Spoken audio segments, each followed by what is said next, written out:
Tal como lo dijimos, Eugenio Chicas, presidente del Tribunal Supremo Electoral, está con nosotros esta mañana. Recuerde usted que hace pocos días la Sala de lo Constitucional admitió un recurso contra el magistrado presidente del Tribunal Supremo Electoral por unanimidad. Bueno, ¿qué dijo Eugenio Chicas? Dijo, reconoce obviamente su militancia, ¿no? Y externó que va a defender su nombramiento porque está apegado y fundamentado a lo que establece la Constitución de la República, dijo cuando se le preguntó sobre esta resolución, o sobre esta admisión, mejor dicho, del recurso presentado ante la Sala de lo Constitucional de la Corte Suprema de Justicia. Dice que desde los 14 años pertenezco a las filas de la izquierda, ¿no? Dijo Eugenio Chicas cuando se le preguntó, y pues obviamente reconoce su militancia en el partido Frente Farabundo Martí, pero dice, no inhibe eso de que la gente pueda cumplir su función. Bienvenido, magistrado presidente del Tribunal Supremo Electoral. Muchas gracias, Romeo. Buenos días, un saludo al pueblo salvadoreño y gracias por la invitación. Eugenio, ¿usted esperaba esta solicitud o este escrito ante la Sala de lo Constitucional de la Corte Suprema de Justicia? Yo creo que es obvio que sí, pues, o sea, estando vinculado a todo el mundo electoral y tras una elección tan compleja, creo que efectivamente siempre hay quienes puedan tener interés de alterar las cosas de cómo se desempeñan en el Tribunal Supremo Electoral. Era de esperarse una demanda de esa naturaleza. Yo siempre he señalado de que, bueno, en primer lugar, este es un tema de mucho interés público, el tema electoral. Hoy que El Salvador pues ha avanzado muchísimo en materia democrática, cívica, electoral, temas como estos pues están a la luz pública y es obvio de que tomen fuerza.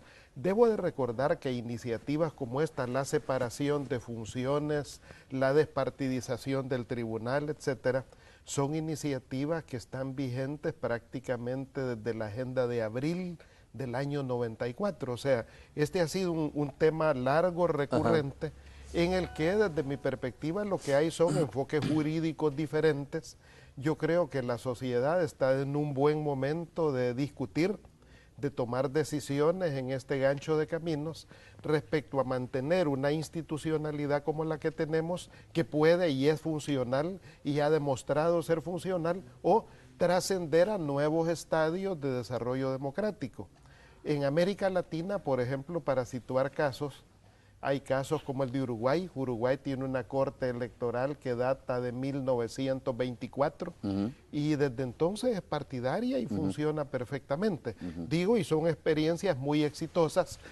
Hay casos como el de Costa Rica, que desde el año 48, tras su reforma constitucional en el 48, decidió ciudadanizar sus órganos electorales y en este caso no están vinculados a partido político alguno. O sea, hay uno y otro esquema.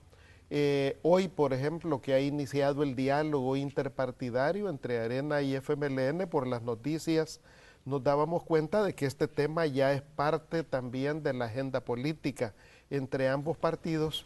Por lo tanto, me parece, en primer lugar, de que es muy positivo, es decir, que el Frente, país pase a la reflexión. El Frente no está totalmente en desacuerdo de despartidizar el Tribunal Supremo Electoral. Está en su agenda discutir este tema, según lo que tú te has informado. Está en la agenda discutir este tema, obviamente, para encontrar los caminos que resulten más prácticos, más concertables en el país también, para lograr acuerdos con el resto de fuerzas políticas. Hay distintas fórmulas que se pueden ensayar en esto. Hay una ruta que es ineludible y es esperar la sentencia de la Sala de lo Constitucional, que ha iniciado un proceso, en ese caso contra mi nombramiento, y que, bueno, hay distintos criterios encontrados en ese camino. Esa es una ruta. La otra ruta que perfectamente también se puede seguir es que la Asamblea Legislativa misma retoma este tema y haga las reformas del caso. Claro. Eugenio, hagamos un poco de historia. Esto de que los partidos políticos estén representados en el Tribunal Supremo Electoral, o que los magistrados, algunos magistrados, ¿no?, que forman parte del Tribunal Supremo Electoral, sean representaciones de los partidos políticos, tiene su base, si mal no recuerdo, en los mismos acuerdos de paz. Es más antiguo, Romeo, es más antiguo. Desde la Constitución de 1950, cuando se crea la primera institucionalidad electoral del país, que fue el antiguo Consejo Central de Elecciones, desde entonces se instituyó pues formas que estaban muy vinculadas a la integración con partidos políticos. Eso fue ratificado en la reforma de en la Constitución de 1983 y es retomado en los acuerdos de paz, solo que en los acuerdos de paz es perfeccionada esa reforma en el sentido que antiguamente solo había dentro de la institucionalidad electoral un delegado de la Corte Suprema de Justicia.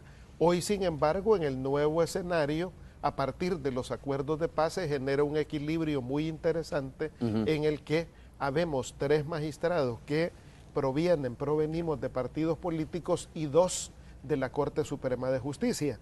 Los 2 de la Corte Suprema de Justicia son los que le dan el rango de legalidad constitucional a los acuerdos tomados por el Tribunal Supremo Electoral. O sea, el diseño de los acuerdos de paz tuvo mucho equilibrio, ha tenido mucho equilibrio y además el respaldo de constitucionalidad que le da los magistrados que son propuestos por la Corte Suprema de Justicia. Eugenio, una cosa es la conveniencia, ¿no? Lo que es mejor para el país, pero te hago una pregunta muy francamente. Tu nombramiento, al igual que los demás nombramientos, porque hay que decir una cosa también, si la Corte Suprema de Justicia falla en el nombramiento en contra, ¿no? Digamos, o favorece esta petición que presentó un ciudadano, y dice que es inconstitucional el nombramiento de Eugenio Chicas, pues también lo serán todos los otros magistrados que representan a los partidos políticos. En lógicamente, este caso, eso podría ser una interpretación, como muy lógica. Porque lo que pasa es que como la demanda es concretamente sobre una persona, sobre mi persona, en ese caso, pero una resolución de la Corte Suprema de Justicia podría abarcar todo el espectro y podría, en ese caso, eventualmente decirle al legislador, mire, diseñe una institucionalidad electoral que tenga estas y aquellas características. Eso puede ocurrir. La Corte perfectamente podría ordenar desde decir, bueno, mire, Asamblea Legislativa, elija un Tribunal Supremo Electoral donde no haya personas orgánicas de los partidos, porque hay un elemento muy importante. En cualquier escenario no está cuestionada la capacidad de propuesta de los partidos. Lo que podría ocurrir es que los partidos en sus propuestas no promuevan figuras orgánicas, sino escojan personas de la sociedad que obviamente sean de su confianza política y desde ahí se pueda instituir un organismo electoral que sea propuesto por los partidos, electo por la Asamblea Legislativa, pero definitivamente que no sea orgánico de los partidos. Otro escenario de solución podría ser perfectamente que la Sala de lo Constitucional concluya de que es factible la separación de la parte administrativa, de la parte jurisdiccional, como ocurre en otros países. Así ocurre en México, en Dominicana, en Venezuela. Ese es el esquema de Venezuela, de que hay una instancia, un Consejo Nacional Electoral, por ejemplo, y una instancia jurisdiccional que dirime las controversias a nivel legal. Que ahí debería estar, no deberían de estar representación de los partidos políticos. No deberían, así pero sí pueden estar en la parte administrativa. En la parte administrativa sí, que es la que monta todo el proceso electoral. O sea, hay distintos esquemas de solución, incluso para algunos juristas el tema de esta separación podría eventualmente desarrollarse, no necesariamente en esta primera fase, con reforma constitucional, incluso sin reforma constitucional. O sea, dejar el tribunal como ente jurisdiccional vinculado únicamente a ejercer justicia y emprender el camino de un Consejo Nacional Electoral por ley en esta transición. Entre tanto se pueda lograr una reforma constitucional que requiere mucho más tiempo, porque obviamente necesita una reforma constitucional que 2 legislaturas la puedan ratificar. Eugenio, ¿a ti te parece que es inconstitucional el nombramiento de tu persona específicamente para hablar del caso que está en cuestión? Nosotros hemos analizado este tema con mucha seriedad, Romeo, y definitivamente no.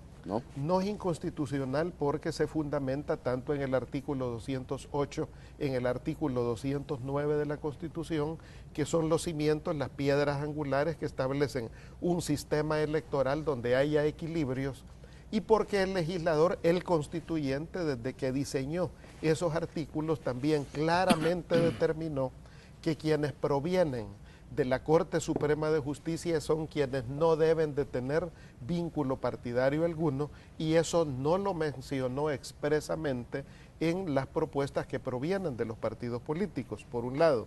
Por otro lado, también el espíritu del legislador con esa naturaleza de reforma fue dejar un organismo de 5 magistraturas, en las cuales 2 provienen de la Corte Suprema de Justicia, y además dejó reservadas que todos los recursos, que son las piezas jurisdiccionales de mayor complejidad dentro del tribunal, sean resueltas por 4 de los 5 votos. ¿Qué significa eso? Que no es posible resolver esos recursos si al menos uno de los 2 magistrados que provienen de la Corte Suprema de Justicia no emiten opinión y tienen un voto favorable. Por lo tanto, desde ese momento, el legislador aseguró un control constitucional sobre las actuaciones del Tribunal Supremo Electoral.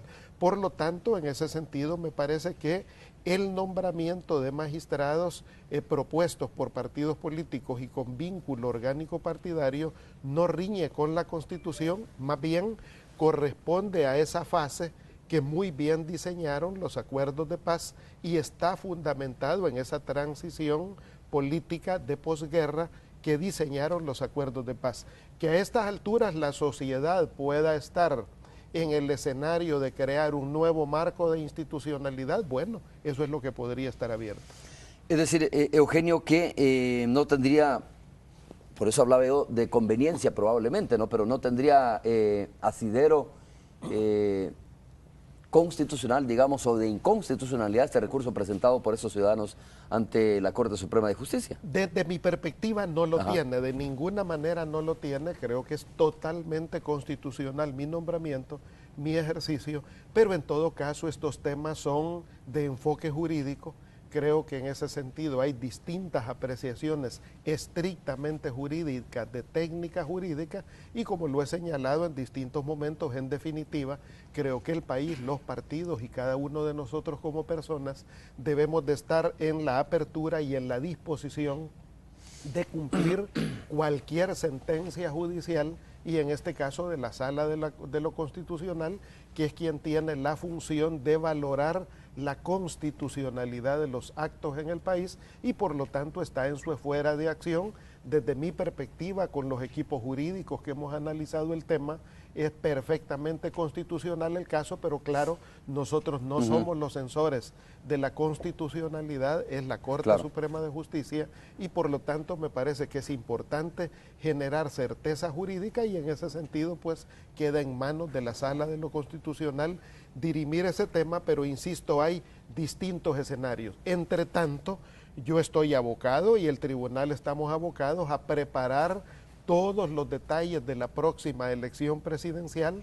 Llevamos 10 años haciendo elecciones, pues nuestra práctica es ese. A mí me gusta mucho hacer elecciones, por lo tanto, pues estamos empeñados en preparar la próxima elección y dejando en manos de la Sala de lo Constitucional dirimir esta controversia. Ya vamos a hablar sobre este calendario. La verdad es que, aunque parezca un poco tedioso, pero es la verdad, ¿no? Estamos ya a la vuelta de elecciones. Solo decirles a ustedes, amigos televidentes, que el pasado 28 de febrero fue precisamente que el abogado Salvador Enrique Anaya presentó la demanda contra Chicas en la Corte Suprema de Justicia. Chicas dejó en manos de los magistrados si su nombramiento cumple o no los elementos constitucionales, ya lo decía. La sala estableció, Eugenio te leo esta parte, dice, en su resolución los magistrados exponen que la vinculación política partidaria del magistrado podría vulnerar el principio de independencia jurisdiccional. Te leo porque esto es bien importante, ¿no? Según la Corte, en su resolución los magistrados exponen que la vinculación político-partidaria del magistrado podría vulnerar el principio de independencia jurisdiccional del Tribunal Supremo Electoral contenido en los artículos, por supuesto, 85 y 172, inciso tercero, 208, inciso primero, y el 218 de la Constitución de la República. La sala estableció que el demandante ha expuesto de forma adecuada los elementos del control de constitucionalidad indispensables para iniciar el proceso de inconstitucionalidad. Dice, esto es bien importante, lo reitero, que los magistrados exponen que la vinculación político-partidaria del magistrado podría vulnerar el principio de independencia jurisdiccional del Tribunal Supremo Electoral. Bueno, en primer lugar, debo de señalar, Romeo, que el abogado que ha interpuesto la demanda es un abogado muy respetado en el país y a mí me parece de que él ha hecho uso de pues en los espacios De su que derecho, permite obviamente, nuestro también. sistema, y yo en ese sentido no tengo ninguna sentimiento personal contra el abogado, en el sentido de que está en todo su derecho, y precisamente las garantías que nuestro sistema democrático ha podido conferir en la sociedad es el que cualquier ciudadano, y un ciudadano también honorable como el que ha puesto la demanda, tenga la oportunidad de que, si considera que algo no está apegado a derecho, pues que tenga la oportunidad de interponer un recurso. En este sentido, lo que ha hecho la sala es admitir esta demanda e iniciar el estudio. Eso contempla, Romeo, varias fases. En primer lugar, hay una primera fase donde yo estoy obligado a responder a la sala de lo constitucional, habiendo sido notificado ya. Yo tengo plazo hasta el día 24 de este mes de abril, por lo tanto, buena parte, la mayor parte de esta Semana Santa tenemos que trabajar con mi equipo jurídico en estructurar la respuesta que debo de dar a la sala de lo constitucional, con la argumentación de por qué considero de que el nombramiento es constitucional, que es totalmente legal. En segundo lugar, la sala confiere también un periodo de 5 días a la Fiscalía General de la República para que la Fiscalía, como garante de los intereses del Estado, en ese traslado de 5 días también se pueda expresar. Y en tercer lugar, la misma Asamblea Legislativa tiene la oportunidad en un rango de 10 días de poderse expresar y vertir sus opiniones respecto a la constitucionalidad de la decisión que tomó, porque es importante señalar que el cuestionamiento en este caso es a la Asamblea Legislativa, que es la que eligió a mi persona. Y yo este tema, Romeo, no lo he abordado como un tema personal de ninguna manera. Este es un tema que tiene que ver con la responsabilidad que yo desempeño en el Tribunal Supremo Electoral, y en ese sentido, pues también mi punto de vista es que la sala de lo constitucional también lo que pueden haber, lo que hay entre la sala, mi persona y mi equipo jurídico, son enfoques jurídicos que pueden tener diferencias en muchos terrenos, pero en los cuales pues yo no veo otras intenciones más que poder encontrar justicia, encontrar la constitucionalidad en estos temas. Por lo tanto, los tiempos de los que estamos hablando vencen el 12 de mayo. A partir del 12 de mayo, que es cuando ya se haya dado el tiempo que tiene, en este caso mi persona, hasta el 24 de abril, el tiempo que tiene la Fiscalía hasta el 2 de mayo y el tiempo que tiene la Asamblea hasta el 12 de mayo, eso planteará todos los días hábiles que permite seguir este trámite, y a partir de ahí ya la Sala de lo Constitucional estará habilitada teniendo todos esos insumos a partir de la demanda del ciudadano para determinar la constitucionalidad o no del nombramiento. Ese es el proceso que va a ocurrir. Muy bien, vamos a hacer la primera pausa. Cuando regresemos, Eugenio, hablamos un poco, ya para ir cerrando este tema. Uno, ¿dónde está la base jurídica que vas a presentar tú, ¿no?, en tu defensa? Es decir, ¿qué artículos de la Constitución de la República vas a hacer eco tú, de cuáles vas a hacer eco para presentar tu defensa? Y hablemos, aunque sea breve, de los modelos de tribunales Supremo Electoral o de tribunales de justicia electoral que hay en América Latina que podrían implementarse aquí también en nuestro país. Hacemos la pausa, regresamos.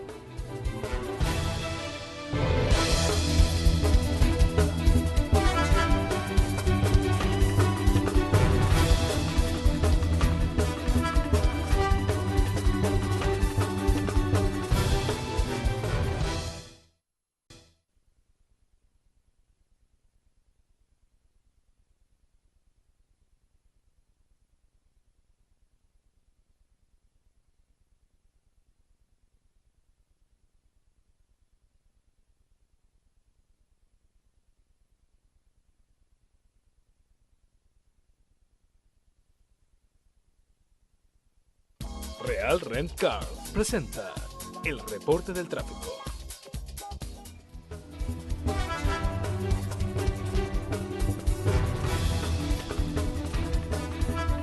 A esta hora de la mañana estamos ubicados sobre la Alameda Manuel Enrique Araujo y Avenida de la Revolución, cerca del Centro Internacional de Ferias y Convenciones. Mayor carga vehicular sobre la Manuel Enrique Araujo, vehículos que provienen de oriente a poniente, donde hay mayor carga vehicular en este sector cercano al Centro Internacional de Ferias y Convenciones, mientras en la avenida Revolución hay menos tráfico a esta hora de la mañana, pero en toda la zona acá no hay dificultades para circular, los semáforos están funcionando con toda normalidad.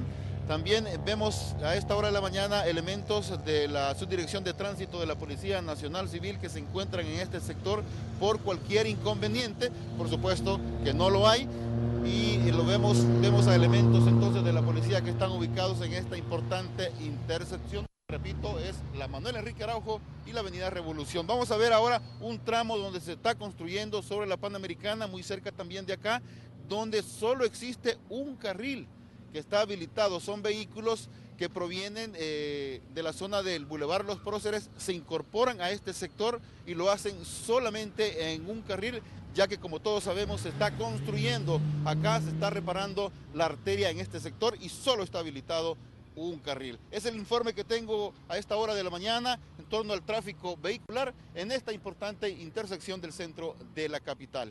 Buenos días. Real Rent Car presentó el reporte del tráfico. Buenos días, Francisco Godoy. Estamos conversando esta mañana con Eugenio Chicas, magistrado presidente del Tribunal Supremo Electoral, un poco de lo que es el abogado Salvador Anaya.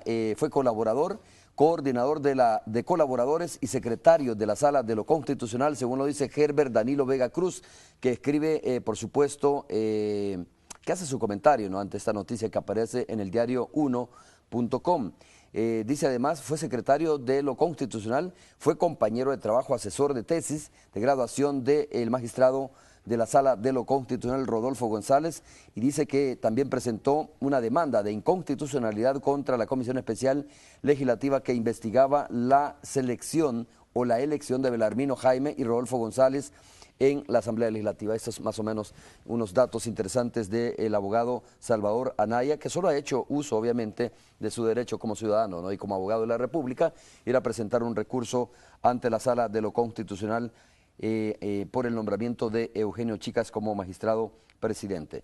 Eugenio, es importante preguntarte a ti cómo vas a fundamentar el escrito, la defensa que presentarías tú ante la Sala de lo Constitucional. Bueno, pero quizás yo estaba pensando mencionar este elemento en la entrevista. Okay. Y es el hecho de dónde viene la demanda. O sea, yo señalo, bueno, el ciudadano está en su pleno derecho, pero desde mi apreciación no es tan inocente el surgimiento de la demanda.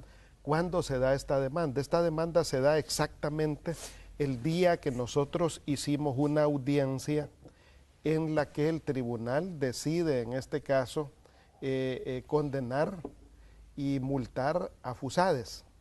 Ese mismo día es que surge la demanda. Yo entiendo que ya venía siendo preparada, pero la decisión política de articular y soltar esta demanda se da en ese contexto, por lo que podría sospechar que más allá pues de la capacidad que entiendo la tiene, y yo respeto mucho eso de este abogado, pero creo que podría valorarse que él pueda estar vinculado a Fusades y que en definitiva esta iniciativa haya sido preparada, iniciada desde Fusades. O sea, esa es mi presunción, digo, es una presunción, pero bien.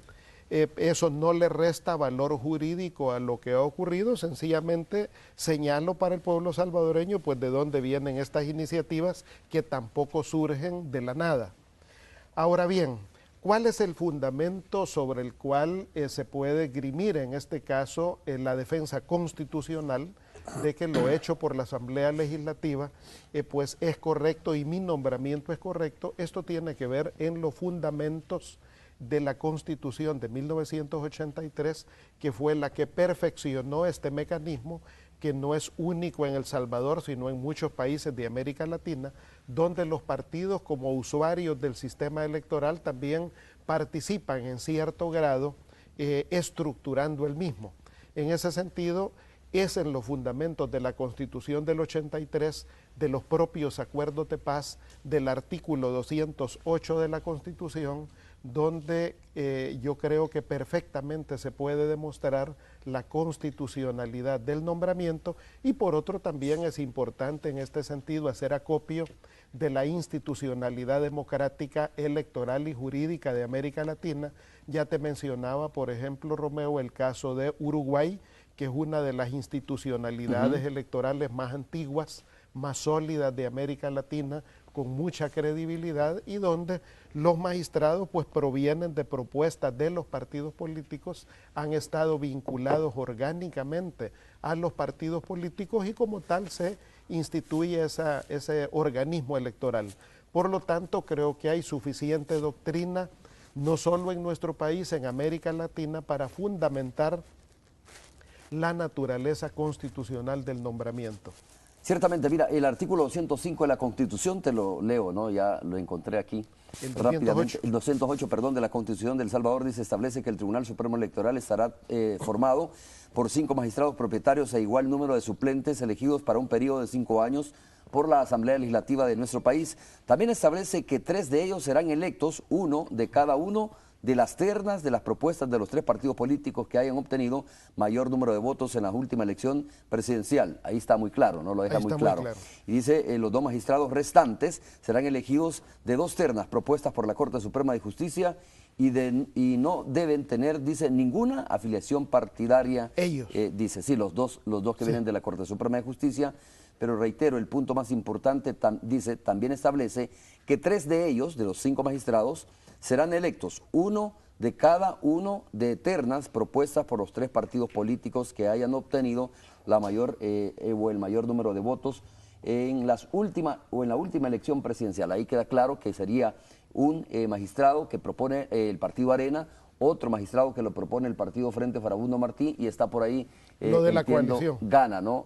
¿Cómo van a dirimir la coalición? La propuesta, la coalición que formó Unidad al final, sí. ¿Verdad? Pero aquí está, constitucionalmente está claro que es de esa forma como se conforma el Tribunal Supremo Electoral. Esa es la parte, ese es el fundamento y la exposición de motivos. Y déjame decirte que además esto es lo que surge de los acuerdos de paz, pero ya la exposición de motivos de la Constitución desde 1983 ya recogía esta conformación partidaria del Tribunal Supremo Electoral, solo que en aquel momento dejaba 2 magistrados provenientes de partido y solo 1 de la Corte Suprema de Justicia. Es a partir de los acuerdos de paz cuando ya se establece llevar a 3 el número de magistrados de los partidos políticos y a 2 el número de magistrados provenientes de la Corte Suprema de Justicia, elevando a 4 la decisión calificada de esos magistrados, para asegurar de que en todo caso, en toda resolución jurisdiccional de recursos, siempre participara un magistrado, al menos un magistrado proveniente de la Corte Suprema de Justicia. O dicho de otra manera, si ninguno de los 2 magistrados de la Corte Suprema de Justicia estaba de acuerdo con una resolución jurisdiccional, no es posible construir un acuerdo. ¿Por qué? Porque en ese caso el legislador previó de que el rango de constitucionalidad de esas actuaciones estaban en manos de los magistrados propuestos por la Corte Suprema de Justicia. Ok, Eugenio, cierro con esto. ¿Ves entonces o ves en por algún lado una especie de revancha contra ti por tu trabajo en el Tribunal Supremo Electoral? Bueno, esperemos que ocurra lo que vaya a ocurrir. Vamos a ver para medirlo. Puede ser que sí, yo creo que sí, indudablemente sí. En el caso de FUSADE, yo creería que sí. O sea, ya que nosotros sancionamos a FUSADES, como sancionamos al presidente de la República, como sancionamos absolutamente a los partidos políticos que han estado en la contienda, y en eso, Romeo, déjame decirte de que yo ofrezco a la luz pública también todas las resoluciones del Tribunal Supremo Electoral. Si alguien va a juzgar si mi acción ha sido parcial o no, creo que la mejor materia para poder apreciar eso no solo es el fundamento constitucional, sino también las propias resoluciones en las que yo he votado desde el Tribunal Supremo Electoral, y ese conjunto de resoluciones pueden dar a la luz la apreciación de si hay un sesgo, si son tendenciosos esos votos que me he tenido por responsabilidad emitir en el Tribunal Supremo Electoral, no solo en la elección, en este caso del 2014, en las dos elecciones del 2014, en la elección también del 2012, en las dos elecciones del 2009, en la elección del 2006, o sea, creo que habría abundante material como para poder tener una apreciación desde las actuaciones del tribunal y de mi persona, como para poder señalar si es tendenciosa, si es partidaria en mi manera de resolver los conflictos jurisdiccionales. Muy bien. Aquí fue en 1991 que se acuerda suprimir el Consejo Central de Elecciones y crear el nuevo ente, ¿no? El Tribunal Supremo Electoral. Y las primeras elecciones organizadas precisamente por el Tribunal Supremo Electoral fue el 20 de marzo de 1994. Sí.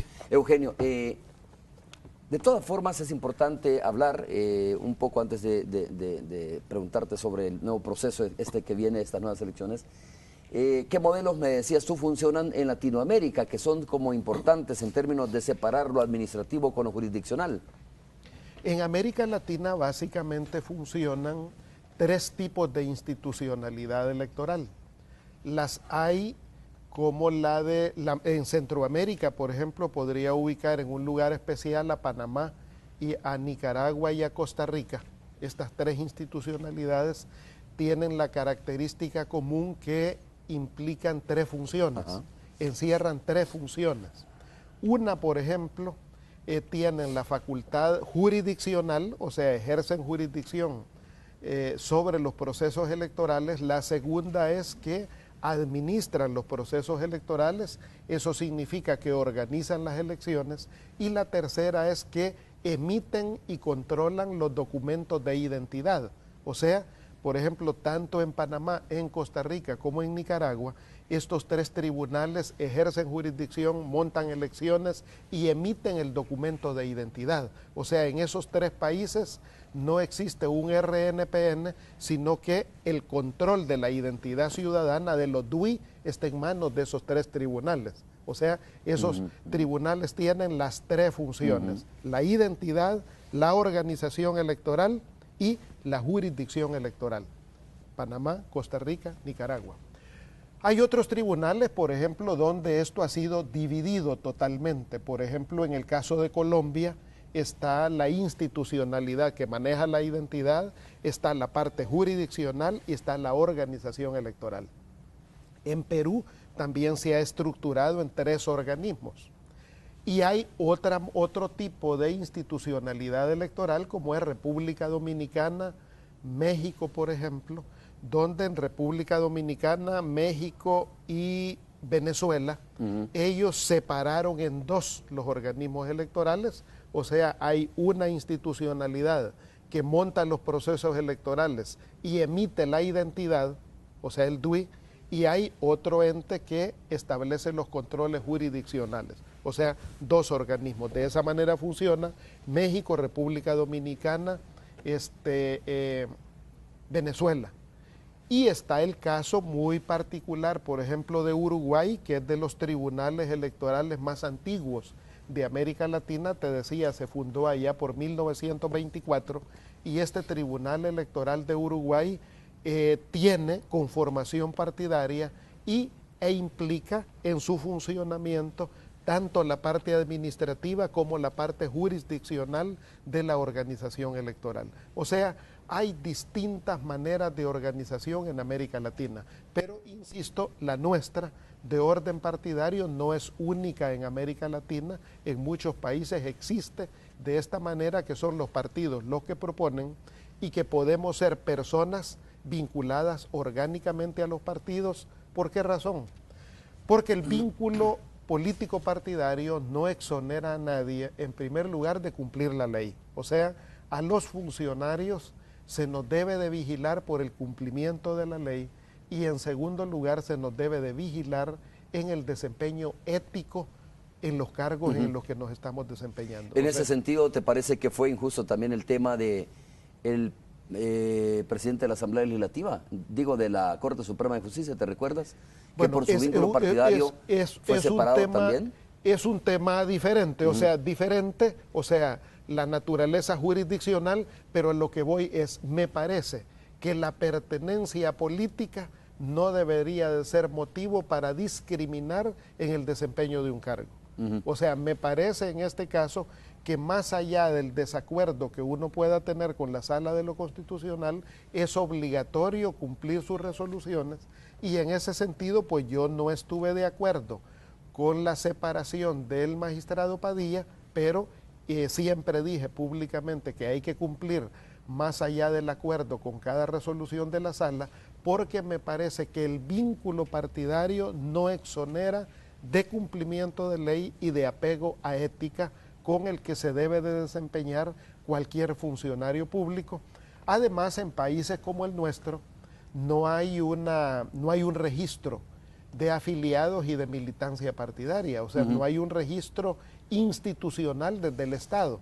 Obviamente tú acatarías esa resolución, ¿no? Toda resolución, incluso la que me pueda afectar, debe de ser y es de obligatorio cumplimiento. Bueno, sí hay algunos correos. Antes vamos a ir con la radio 109 con Tony para saludarle también. Hay algunos correos, pero para los 4 jinetes es pecado ser del FMLN, contrario con funcionarios afines a otros partidos, dice un amigo que nos escribe también.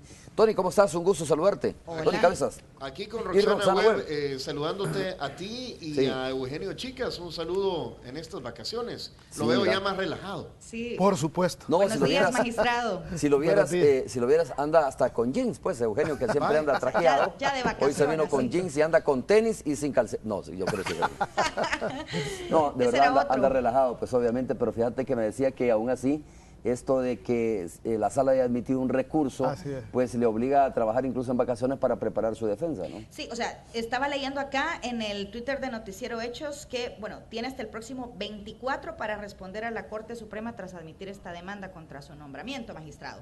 Efectivamente, hasta el 24 de abril, lo cual implica pasar la Semana Santa con devoción, estudiando y elaborando junto al equipo jurídico, preparando la respuesta, porque este es un caso muy importante para nosotros como institución y también como funcionario público.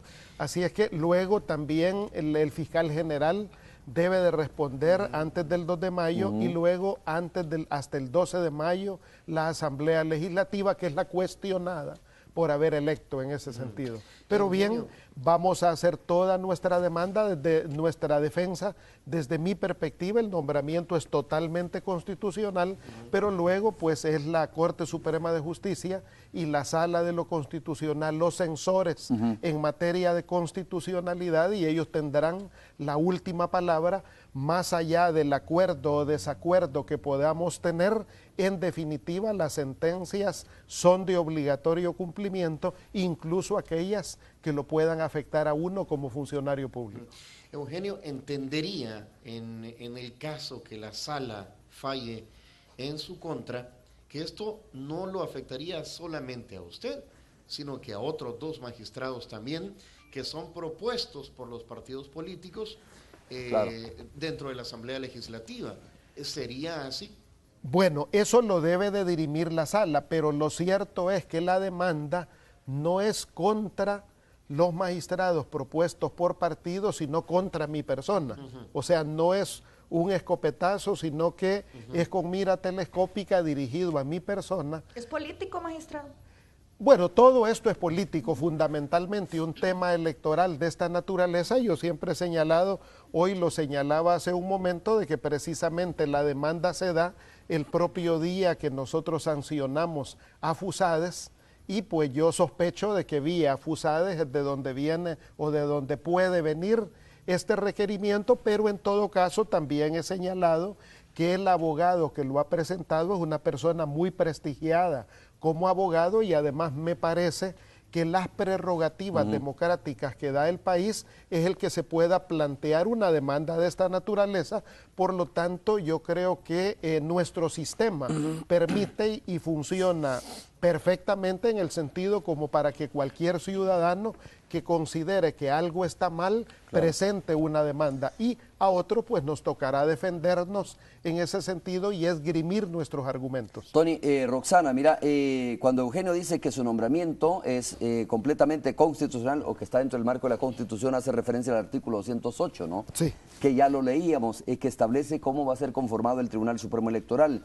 Y en uno de sus apartados dice, también establece este artículo que 3 de ellos serán electos, uno de cada uno de las ternas propuestas por los 3 partidos políticos que hayan obtenido mayor número de votos en la última elección presidencial. Es decir, ahí está claro el mecanismo establecido en la Constitución para conformar el Tribunal Supremo Electoral. 2 vienen de propuestas del sector justicia y los otros 3 son de los partidos políticos que hayan obtenido más votos en las últimas elecciones presidenciales. Así que, pues obviamente el artículo 208 es la base para decir que es constitucional el nombramiento de los magistrados. magistrados. Vamos a ver qué sucede. Romeo, nosotros queremos introducir en la charla, porque pues independientemente de la situación política, de todas estas cosas, pues ya la población está en vacaciones.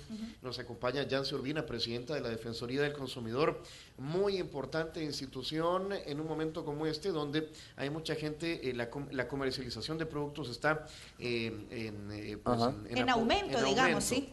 Y hay que tener en cuenta la fecha de vencimiento, o que también los servicios contratados sea lo prometido sea lo dado. Lo que se ofrece, se dé. Efectivamente prestado. Que no nos bajen, pues, va. Sí. Para decirlo así, pues, salvadoreño, pues, que vas al supermercado. Yancy, ¿cómo está? Un gusto saludarle. Muy buenos días, que vamos Romeo, al supermercado. Magistrado, muy buenos días, un saludo muy cordial. Y fechas vencidas, pues obviamente la información no está, el precio, por ejemplo, del producto no está visible, son de las cosas que la Defensoría tiene que ver.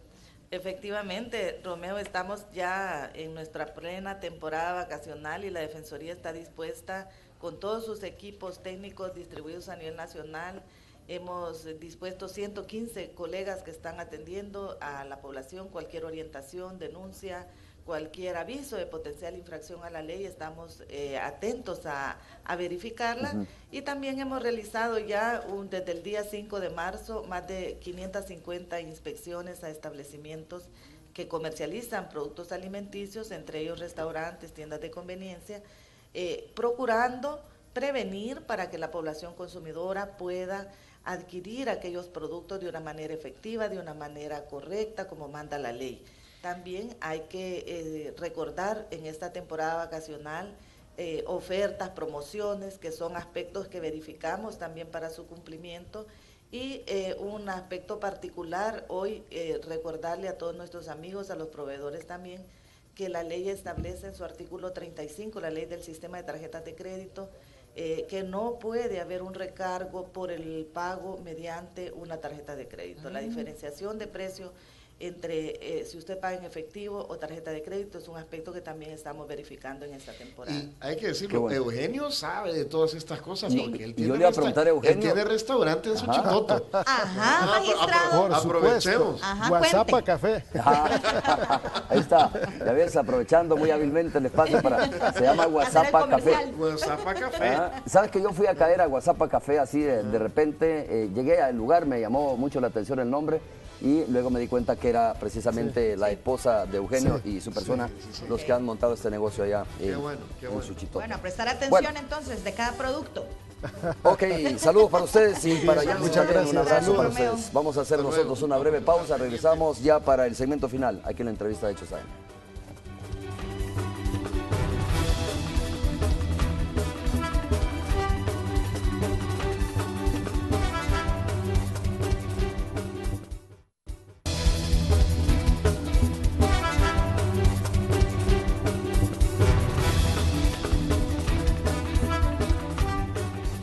Muy bien, estamos de regreso. A ver, mire, para que usted no diga, es que ya van a comenzar a hablar de las próximas elecciones, entonces mejor evacuemos algunas preguntas que le han hecho al magistrado presidente del Tribunal Supremo Electoral, que las tengo, por cierto, aquí en el celular. Vamos a ver, la primera dice, Eugenio, ser de un partido político no anula a las personas, además existen los derechos políticos que son irrenunciables, dice esta persona, que es Sergio Manuel, ¿no? Ramiro Puentes dice lo siguiente: el trabajo realizado por el magistrado siempre ha sido de forma ético. Lo felicito. Otro ver, Mayoca dice lo siguiente: aunque en casos, dice, no en el suyo, señor Eugenio, toman la ley a manera discrecional. Lila Magaña dice lo siguiente: señor Chicas, ¿por qué no dejó que votara la Fuerza Armada y si lo hizo la Policía Nacional Civil? Usted le dio el gane al FMLN, dice, ¿no? ¿Por qué las sanciones para otros eran resoluciones inmediatas y para el presidente no? Dice otro de los comentarios. Bueno, cómo no. Esto muy importante lo de la Fuerza Armada, porque nuestra propuesta como tribunal y la mía también siempre fue para la Asamblea Legislativa que el derecho al voto se le debía de dar tanto a la policía como a la Fuerza Armada. Pero esta es una decisión legislativa, es un decreto legislativo que estableció de que solo los policías pudieran votar, y esa fue una decisión unánime de los partidos políticos representados en la Asamblea, que decidieron que el ejército no debía, en este caso, de tener asegurado el derecho al voto donde desempeña su trabajo, sino solo los policías. O sea, no es una responsabilidad del tribunal, sino que esta es una decisión legislativa unánime de los partidos políticos que permitió que los policías en el desempeño de su cargo pudieran votar y el ejército no. Entonces no es atinente al Tribunal Supremo Electoral. O sea, no es el tribunal el que decide. No, en este nosotros caso ejecutamos en este caso lo que decide. Ese fue un decreto de ley que emitió la Asamblea Legislativa y nosotros tenemos la obligación de cumplirlo. Nosotros teníamos opinión de que se permitiera a ambas instituciones el ejercicio del voto, pero pues no nos tocó en este caso más que cumplir lo que determinaron los partidos desde la Asamblea. Luego, en cuanto a sanciones, nosotros sancionamos a todo mundo. Desde el presidente de la República, bueno, nunca en la historia electoral del país se había sancionado a presidente alguno, y no porque no hubieran violado la ley otros presidentes de la República, pero nunca se sancionó. Sancionamos por primera vez a los partidos políticos. Y eso me parece a mí un avance muy significativo, fíjate, porque antes, tal como tú lo dices, no es porque no hubiesen violado la ley presidentes anteriores. Lo que sucede es que antes sí le llamaban, o sea, si el presidente se da cuenta que iba a haber una resolución en su contra, pues obviamente le llamaba a su magistrado en el Tribunal Supremo Electoral y se terminó, ¿no? Y eso creo que es un avance muy significativo, que se sienta un precedente cuando se sanciona a un presidente de la República. Y bueno, y sancionamos en la misma medida también a personas particulares, sancionamos a instituciones como FUSADES, por ejemplo, por violar la ley, y pues presidente de la República, partidos políticos, etcétera. Entonces es la primera vez que se ha ejercido efectivamente la función jurisdiccional. Ok, Luis Ovidio López dice: independientemente del partido que sea, se ve inmoral y queda la duda si ayuda o no a su partido político. Claro, siempre va a suceder eso, siempre van a haber personas que piensan eso, y es probable que en algunas ocasiones o en otras administraciones haya sucedido, ¿no? Lo que estamos diciendo, la famosa llamada telefónica, y que de repente pueda el Tribunal Supremo Electoral de alguna manera actuar favoreciendo a un determinado partido político. ¿Estás de acuerdo con este comentario de la persona que dice, pues tú ya lo decías, de ser de un partido político no anula a las personas porque tienen sus derechos también irrenunciables políticamente, dice? Efectivamente, yo lo que creo es que la pertenencia ideológico-política no inhibe el cumplimiento de ley. O sea, uno como funcionario tiene la responsabilidad, la obligación de actuar apegado a derecho, pero también tiene la responsabilidad de actuar con ética. O sea, yo creo que eso es lo que se debe de vigilar en la función pública. La población tiene, en este caso, el cometido de vigilarnos a todos los funcionarios públicos, no solo en el sentido de que seamos cumplidores de ley, actuemos con ética, sino también con eficacia en la función pública. Esta resolución, Eugenio, hay que esperarla, como tú bien lo dices, podría darse y tendría que darse antes de las próximas elecciones, ¿no? Podría darse, digo, y entonces... No, tiene que darse mucho antes de culminar este periodo, o sea, es mucho más pronto. Correcto, para que puedan los partidos políticos replantear nuevamente la conformación del tribunal. La conformación del Tribunal Supremo. ¿Que lo podría Electoral sugerir esta misma resolución de la Corte? Lo podría sugerir, o sea, la sala tiene varias... Podríamos ensayar tres tipos de vías de solución. Una vía es al final desestimar las pretensiones del ciudadano y declarar constitucional mi nombramiento. Esa es una posibilidad. Una segunda posibilidad, la sala podría en ese caso asumir la pretensión del ciudadano y en este caso señalar de que mi nombramiento no es constitucional y darle orientación a la Asamblea Legislativa para que quienes sean electos en el futuro no tengan vínculo partidario, y la sala podría también eventualmente incursionar en el hecho de reestructurar de distinta manera el sistema electoral salvadoreño, estableciendo una división entre la parte jurisdiccional y la parte administrativa. Creo que hay distintos escenarios de solución que la sala lo debe de reflexionar mucho, insisto, y yo esperaría que el que fuera es el que desestime la pretensión del ciudadano. Pareciera que es imperativo que haya una reforma al artículo 208 entonces de la Constitución de la República. No necesariamente. No necesariamente, porque podría bueno, si la sala declara sin lugar la pretensión del ciudadano, pues las cosas quedan como están y la Asamblea elige de la misma manera. Pero también podría ocurrir eventualmente que la sala diga, mire, el legislador sin reforma constitucional de inicio por ley al Consejo Nacional Electoral. Eso podría ocurrir. Yo lo he analizado, creo que no necesariamente implica una reforma constitucional en esta fase, porque las atribuciones jurisdiccionales del tribunal se conservarían en ese organismo que está determinado por las propuestas de la Sala de lo Constitucional. Muy bien, Eugenio, muchas gracias por haber estado con nosotros. Romeo. Un gusto haber conversado contigo. Si tienes tiempo, disfruta de las vacaciones. Al igual que nuestros amigos televidentes, disfruten de las vacaciones. Tomen, por supuesto, las medidas, precauciones del caso. Siempre lo vamos a decir, ¿no? Aunque sonemos trillados. Tome las precauciones del caso y ponga mucha atención cuando esté en la playa con sus hijos e hijas también, porque no queremos que tenga una tragedia. Gracias, nos vemos el día de mañana, 5:30 es todo. Buenos días.